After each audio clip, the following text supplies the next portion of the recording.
साहेब, आज जो अपघात झालेला आहे, अपघातातले काही जखमी रुग्ण आपल्या हॉस्पिटलमध्ये मॅक्स केअरमध्ये ॲडमिट आहेत. आपण त्यांच्यावर ट्रीटमेंट करत आहात. अधिकृत माहिती काय मिळेल यांच्याबद्दल? किती लोक आहेत हे जखमी आहेत आणि ICUमध्ये किती आहेत? साधारणपणे 15 ते 16 लोक आहेत.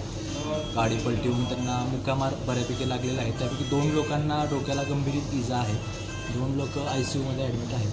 बाकीचे वॉर्डमध्ये मुक्कामारांमध्ये ॲडमिट आहेत. त्यापैकी प्रकृती स्थिर आहे ICUवाल्यांची? हो हो, सर्व पेशंटची प्रकृती स्थिर. पोलीस प्रशासनाला आपण कळवलेलं आहे? पोलीस प्रशासनाला सगळी माहिती आम्ही कळवलेली आहे. MLC झालेली आहे. पेशंट रिकवर होत आहे. थँक्यू.